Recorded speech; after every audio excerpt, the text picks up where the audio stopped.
सुना था तुम परम ज्ञानी हो बुद्ध। जान के आश्चर्य हुआ कि कांटा तुम्हें भी चुभता है। अब तो गली गली ये बात ना उठेगी कि तुम तो कोई पहुंचे हुए महात्मा हो। ये कांटे हमने बिछाए हैं। इस गांव में तुम्हारा स्वागत नहीं। हर दिन अनाज भिक्षा में मांग कर ले जाते हैं।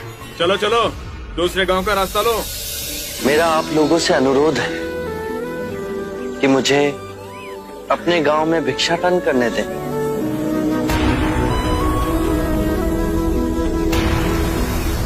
ठीक है, भिक्षा चाहिए तो दे अपने रक्त की आहुति।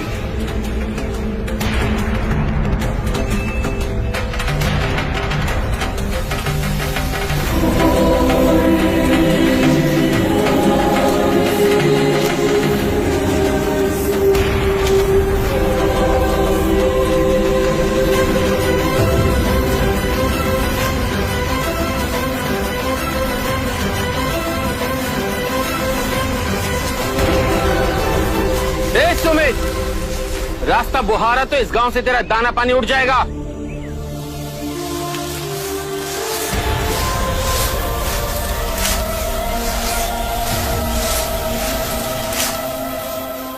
आप गांव में प्रवेश कीजिए। इन मुट्ठी भर लोगों से कई अधिक लोग आपको भिक्षा देने के लिए आतुर हैं।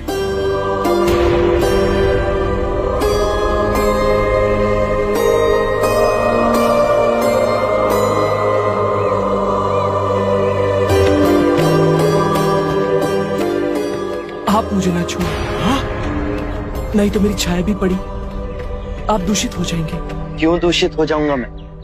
तुम भी हम सभी की तरह मनुष्य ही हो, और एक मनुष्य का स्पर्श दूसरे मनुष्य को कैसे दूषित कर सकता है?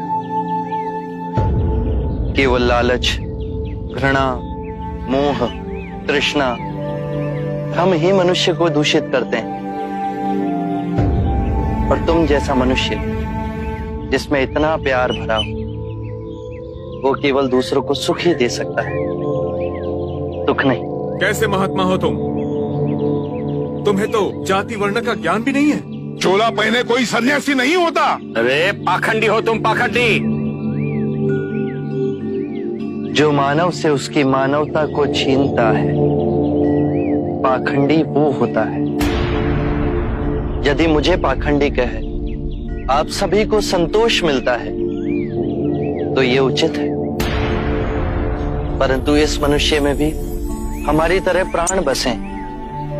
इसे नीचा कहे, इसका तिरस्कार करना सबसे बड़ा पाखंड है। यदि जानते नहीं हो तो मैं बता दूं, ये धर्मशास्त्र है। पाखंड कैसे हुआ? जिस मिट्टी से सारी मानवता का सृजन हुआ, उसी से इसका भी हुआ। मानव और मानव में भेद कर आप सृजनकर्ता पर कीचड़ उछाल रहे हैं। यदि हम आकाश में कीचड़ उछालेंगे तो आकाश तो ऊंचा ही रहेगा, परंतु कीचड़ वापस हमारे ऊपर ही गिरेगा। आकाश ने तो भेद नहीं किया, वो हम सभी को एक पिता समान ढके हुए है। ये धरती धान उपजती है, इसने हमारे साथ भेदभाव नहीं किया। ये हवा हम सभी के लिए समान बहती है। पानी हर प्यासे की तृष्णा को बुझाता है।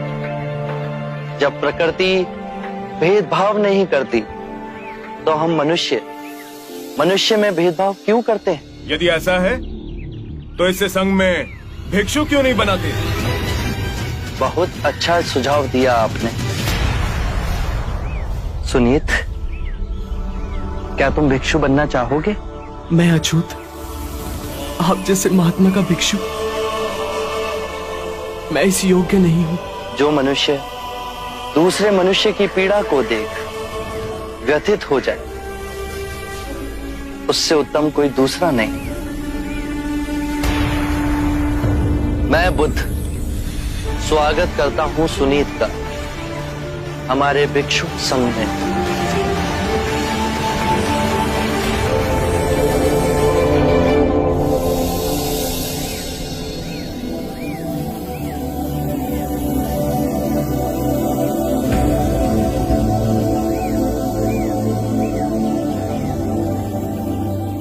सारा जीवन किसी ने दया के दो शब्द ना कहे मुझसे, और आज इतनी करुणा बरसी है।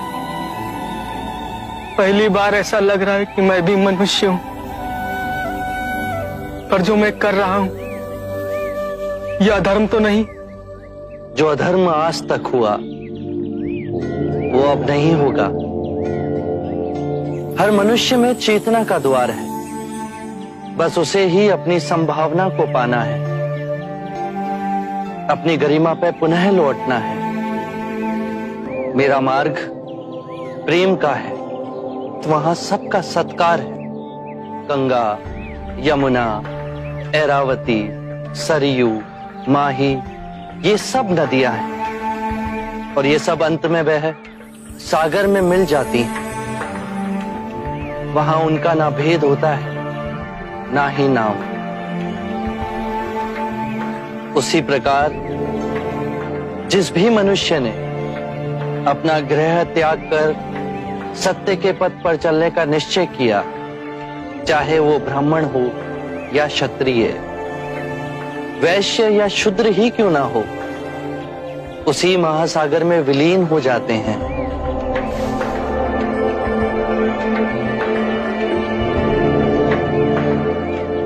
हर मनुष्य के अश्रुओं में नमक होता है, उसके लहू का रंग लाल होता है। ये भेद मनुष्य ने मनुष्य को उत्प्रेरित करने के लिए बनाए। आज